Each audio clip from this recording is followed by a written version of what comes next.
경기도 오산시가 공공형 어린이집을 선정하고 3년간 운영비 등을 지원한다고 전했습니다. 공공형 어린이집은 우수한 민간 가정 어린이집을 선정하고 국가와 지자체가 운영비를 지원해 양질의 보육을 제공하고 공공보육 인프라로서 기능하는 보육시설입니다. 오산시 권역에서는 7월 말 현재 공공형 어린이집 27개소가 선정돼 운영 중으로 611명의 아동이 지원 중입니다. 울산 중구보건소가 보건복지부 공모사업에 선정됨에 따라 건강한 미래를 위한 공평한 출발을 슬로건으로 내걸고 임산부, 영아 방문 건강관리 시범사업을 실시한다고 밝혔습니다. 방문 건강관리 사업은 출산 양육 관련 전문 교육을 이수한 간호사와 사회복지사가 가정을 방문해 양육 관련 상담 서비스를 제공하는 형태로 진행됩니다. 강원도 화천군이 농촌 지역 여성들의 보육 부담을 덜어주기 위해 공동 돌봄 시설을 설치합니다. 화천군에 따르면 유촌리 바로바로 커뮤니티 센터 1층을 리모델링해 농촌 공동 아이돌봄 센터로 조성합니다. 9월 개관 예정인 센터는 국공립인 화천 어린이집에 위탁돼 간동 분원으로 운영될 예정입니다. 강동 구립 해공도서관이 임산부를 위한 무료 택배 도서 대여 서비스 책 나름이를 선보입니다. 대상은 도서관 방문이 어려운 8개월 이상 임신부, 12개월 이하 영아 보호자로 최근 1회 6권 14일간 대출되고 월 2회 무료로 이용 가능합니다. 서울 영등포구가 희망장난감 도서관 운영을 재개한다고 밝혔습니다. 이용 대상은 지역 내 거주하는 0세에서 5세 영유아와 보호자로 회원당 최대 2점의 장난감을 3주간 대여할 수 있습니다. 시설 방문이 어려운 중증 장애인 가정, 36개월 미만 영아가 2명 이상인 가정, 조손 가정을 위해 장난감을 직접 배송해주는 배달 서비스도 운영됩니다. 보건복지부가 임산부와 만 2세 미만 영아가 있는 가정에 간호사 등 전문 인력이 찾아가 무료로 건강관리를 지원하는 생애 초기 건강관리 시범 사업이 전국 8개 시도 19개 시군구에서 시작된다고 밝혔습니다. 생애 초기 건강관리 사업은 간호사가 출산 후 8주 이내 1회 가정을 방문해 산모의 영양, 운동, 수면 등 기본적인 건강 상담과 우울 평가, 정서적 지지, 신생아 성장 발달 확인, 수유 육아 환경 등 아기 돌보기 관련 교육 서비스 등을 제공합니다. 대전 중구에 따르면 중구 출산장려금 지원조례 일부 개정에 따라 다음 달부터 출산장려금 지원 관련 거주 요건 제한을 완화하게 됩니다. 이에 따라 영아 출생일 기준 1년 이상 중구에서 살지 않았어도 출산장려금을 지급받을 수 있게 됐습니다. 경기도가 이재명 도지사의 민선 7기 교통약자 이동권 보장 공약인 특별교통수단 1116대 확보가 연내 조기 달성될 전망이라고 밝혔습니다. 특별교통수단은 교통약자의 이동편의 증진법에 의거해 장애인, 고령자, 임산부 등 교통약자들의 이동을 지원하고자 휠체어 등의 장비를 장착한 차량을 말합니다. 경기도는 2018년부터 2020년까지 3년간 시군비를 포함해 총 2,581억 원을 투자했고 현재까지 총 1,101대의 특별교통수단을 확보해 시군별 이동지원센터를 통해 운영 중입니다. 정부가 북한 영유아와 임산부에게 영양 강화식품을 전달하기 위해 약 118억 원을 지원합니다.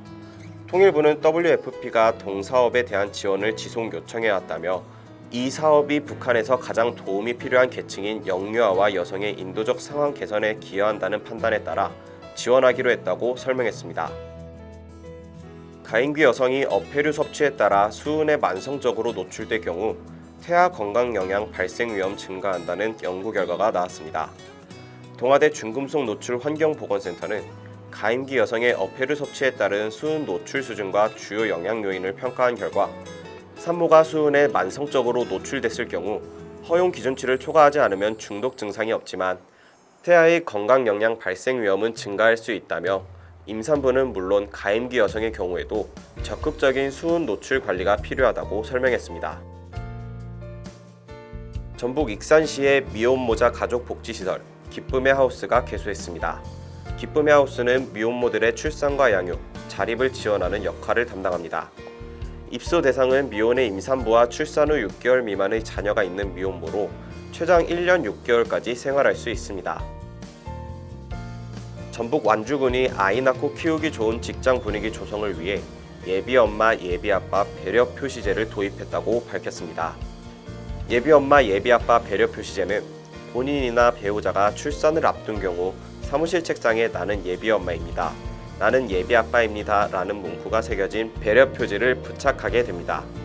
군은 현재 대상 직원 10명의 책상에 배려 표지를 부착하고 정시 출퇴근, 태아 검진 시 외출 보장 등을 자유롭게 할 수 있도록 권고했습니다. 미래통합당 김미애 의원이 일가정 양립과 육아휴직 현실화를 위한 법안을 대표 발의했습니다. 대표 발의된 개정안은 법적으로 1년간 사용할 수 있는 일반 근로자의 육아휴직 기간을 2년으로 늘리고 3회까지 분할 사용할 수 있도록 하는 남녀 고용평등과 일가정 양립 지원에 관한 법률 일부 개정 법률안입니다. 세종시 보건소가 임산부와 출산부, 수유부와 영유아를 대상으로 영양 보충식품을 지원하는 영양플러스 사업 신규 대상자를 모집한다고 밝혔습니다. 선정 자격은 기초생활수급자 및 기준 중위소득 80% 이하의 세종시 거주자 중 임신부, 출산 수유부, 65개월 이하의 영유아가 대상이며 빈혈, 저체중, 저신장 중 영양 위험 요인을 갖고 있어야 합니다. 단 임산부는 건강보험료 기준에 부합하면 영양 위험 요인이 없어도 신청 가능합니다.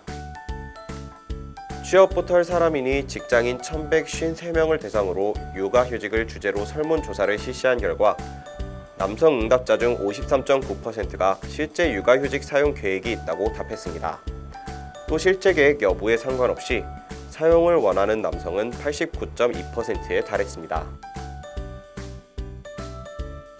광주시는 난임 부부의 건강한 임신과 출산을 돕기 위해 평생 제한 없이 난임 시술비를 지원한다고 밝혔습니다.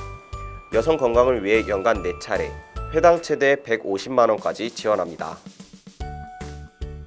롯데호텔 울산 샤롯데 봉사단이 울산 남구청을 방문해 남구지역 다함께 돌봄센터 5곳에 맘편한 꾸러미 120박스를 울산사회복지공동모금회를 통해 전달했다고 밝혔습니다. 맘편한 꾸러미 안에는 마스크 15장, 아동 안전가방 커버, 미니 선풍기, 마스크 스트랩 등이 들어있으며 남구 다함께 돌봄센터 5곳을 이용하는 아동들에게 전달될 예정입니다. 충남 서천군이 2020 지방자치단체 저출산 대응 우수사례 경진대회에서 우수상인 국무총리상을 수상해 특별교부세 1억 원을 확보했다고 밝혔습니다. 서천군은 작은 마을 한 개에서 찾은 거대한 한 개의 돌봄을 통해 고령화율이 50%가 넘는 한산면의 사례를 소개하면서 지역 커뮤니티 자원을 활용한 돌봄 체계 구축을 통해 저출산 극복 노력이 높은 평가를 받았다고 설명했습니다. 대전시 서구가 내년 6월까지 샘머리 공원 내의 사계절형 놀이시설물인 그린 워터존 조성 사업을 추진한다고 밝혔습니다. 이 사업은 샘머리 공원 내의 음악 바닥 분수와 유아 퀴즈풀, 물순환 체험학습 공간, 물놀이형 놀이대 등 물놀이 시설과 놀이터가 결합된 사계절형 놀이시설물을 만드는 사업입니다. 경기도 교육청과 양주시 정성우 국회의원이 도교육청 북부청사에서 경기도 북부 육아체험교육원 설립을 위한 업무 협약을 체결했습니다. 이번 협약에 따라 양주시가 1만 제곱미터의 부지를 무상 제공하고 도교육청이 유아체험교육원을 운영 관리하며 정성호 국회의원이 양 기관의 협력을 지원하기로 했습니다.